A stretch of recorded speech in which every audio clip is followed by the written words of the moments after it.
PoK कब ले रहे हो? यहीं से शुरू करो। सभापति महोदय, सबसे पहले तो मैं आपको धन्यवाद दूंगा कि आपने सदन के अंदर आज पहलगाम हमले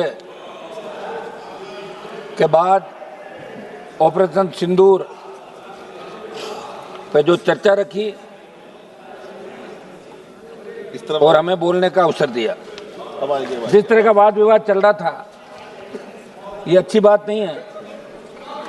इस तरह के शब्दों का प्रयोग। हाँ, और 5 दिन लगातार सदन बाधित रहा, पूरा देश देख रहा है। उसके क्या कारण थे? अगर यही होना था, ये तो पहले ही दिन हो जाता, फिर 5 दिन बाधित क्यों रहता सदन? पूरे देश का जवान, किसान, हर व्यक्ति हमसे जवाब मांग रहा है कि आप दिल्ली हो, हमारा मामला उठाया कि नहीं उठाया, बेरोजगारी का मामला उठाया, किसान का उठाया, जवान का।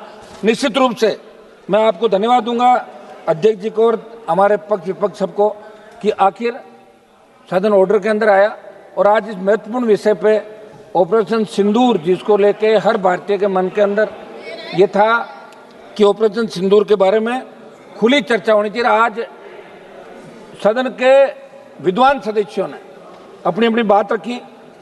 सभापति महोदय, निश्चित रूप से 26 लोगों की 22 अप्रैल 2025 को जो पहलगाम में धर्म पूछ के हत्या की, वो निंदनीय कृत्य था। और उस पल जिसने भी टेलीविजन पे, सोशल मीडिया पे इस खबर को देखा, हर घर के अंदर रुदन था। बच्चे, महिलाएं, बूढ़े सब एक ही बात कह रहे थे कि बहुत गलत हुआ, हम आज भी सुरक्षित नहीं हैं। मोदी जी ने 11 साल जो हमें सुरक्षा की गारंटी के नाम पे वोट लिया और ये बात कही कि हमारी सरकार अगर एनडीए की आई तो हम शहादत नहीं होने देंगे, हिंदुस्तान सुरक्षित होगा। और 26 लोगों की, रुको यार, क्या कर रहे हो, रुको तो एक बार। बोलो बोलो। जिस तरह सभापति जी चुप कराइए इनको।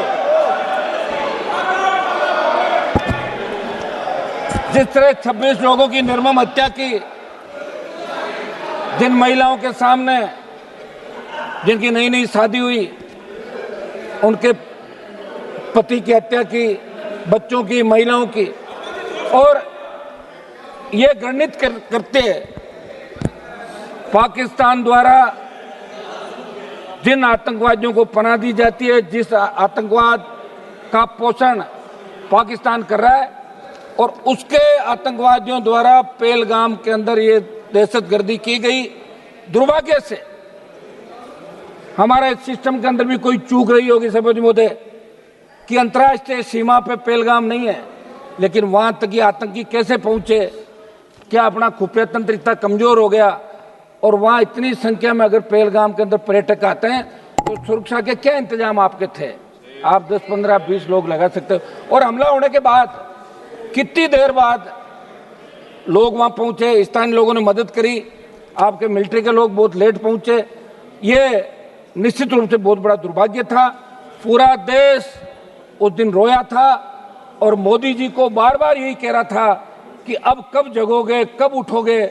आप तो कह रहे थे कि पीओके पे कब्जा कर लेंगे, आपको 303 दी, आपको 350 दी, अब की बार भी 300 पार कराया एनडीए को। आखिर कब करोगे? आपका तो नारा ही ये था कि पाक अधिकृत कश्मीर पे कब्जा करेंगे जब हमारी सरकार आएगी। लगातार आपने 14, 19 और 24 के अंदर ये बात कही।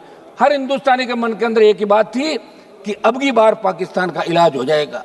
निश्चित रूप से इजराइल जैसे छोटे देश जो अपनी लड़ाई खुद के दम पर लड़ रहे हैं, 140 करोड़ का भारत देश, जिसकी सेना विश्व के अंदर सबसे मजबूत सेना है, जब भी सेनाओं की बात आती है तो कारगिल युद्ध के दौरान 20,000 फीट ऊंची पहाड़ियों पे अगर 50 किलो गोला बारूद लेके 47 लेके इस विकट परिस्थितियों के अंदर पहाड़ी पे चढ़ते हुए लड़ाई किसी ने लड़ी तो हिंदुस्तान की सेना ने लड़ी, वो जाट रेजिमेंट के हमारे जवानों ने लड़ी। ये अमेरिका के अखबारों के अंदर छपा था।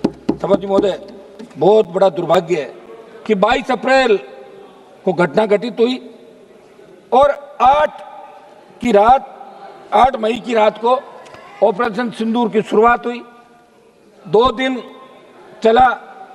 आपने कहा पाकिस्तान घुटनों के बल आ गया और देश के मीडिया ने यह कहा कि कराची पहुंच गए, लाहौर पे कब्जा कर लिया, इस्लामाबाद में झंडा फहराने वाले, तो हमने लगा हो गया काम, पाकिस्तान तो सुबह तक आ जाएगा। और आपने नाम भी सिंदूर रखा, ऐसा लग रहा था कि भारत पाकिस्तान की मांग में सिंदूर भर रहा है, ऐसा ही लग रहा था भाई जब सिंदूर नाम रखा।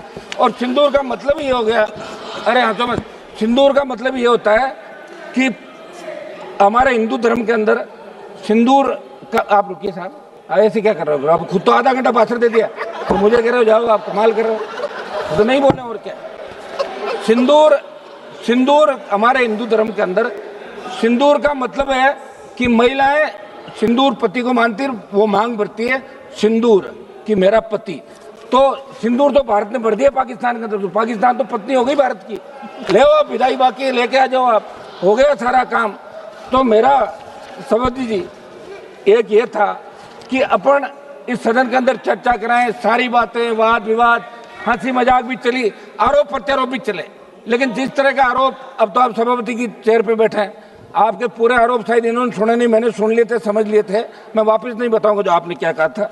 सभापति जी, जो दुर्भाग्य था कि आतंकवाद कोई नया नहीं है हिंदुस्तान के अंदर, पहले भी लगातार, चाहे कांग्रेस की सरकार रही चाहे बीजेपी की सरकार रही, आतंकी तो लोकसभा के अंदर घुस गए थे। लोकसभा के अंदर अगर थोड़ा सा आगे आ जाते और हमारे उस समय वो लोकसभा के जो पार्लियामेंट सिक्योरिटी के जवान सादत नहीं देते तो कितने एमपी मारे जाते। उससे पहले भी लोकसभा, क्या हो गया, बोलने दो सर, दो एक मिनट बोलने दो, अभी अभी है कुछ। एक तो मेरी बात सुनो, 10:30 11 बजे बुलवा रहे हो आप, ठीक है, खबर तो अखबार में छपनी नहीं, ये तो तय है, सिर्फ सोशल मीडिया से काम निकलेगा। और हम ये बैठे हैं, इसका मतलब हम मजबूत लोग हैं जो सेना के सम्मान के अंदर रात को 12 बजे भी हाउस के अंदर बैठे हैं। हाउस में अभी 150 से ज्यादा संख्या नहीं होगी सांसदों की, लेकिन हम सेना के सम्मान के लिए यहाँ बैठे। सभापति महोदय, हम 2-3 जो प्रमुख हमारी चीजें हैं, एक तो घुसपैठ कैसे हुई, इस मामले के अंदर जांच होनी, आखिर घुसपैठ कैसे हुई, उसकी जांच क्या रही। ऐसा नहीं हो गया यार सब कुछ ठीक है, भाषण दिया चलते, पर देश जानना चाहता है। और अभी सोशल मीडिया का जमाना, प्रत्येक व्यक्ति को अधिकार है। एक मेरी मांग रहेगी कि अग्निवीर जो योजना आप लाए, उसके बाद सेना का मनोबल गिर गया, मेरी मांग रहेगी, आप मिनिस्टर लोग बैठे यहाँ पे, इस अग्निवीर को समाप्त करें, क्योंकि अगली बार अगर कोई बात हो गई तो फिर मैं सही कह रहा हूँ, मैं तो हमेशा, आपको पता ही नहीं है आप कौन से सेना में जाते हो, मैं तो जाति से आता हूँ, जिस जाति के सबसे ज्यादा लोग सेना के अंदर जाते हैं और सबसे ज्यादा साथ देते हैं। अब लोग व्यापारी लोगों क्या पता सेना क्या होती है। तो मेरी मांग है कि अग्निवीर को समाप्त करके पूर्व की भांति सेना भर्ती रैलियां कराएं।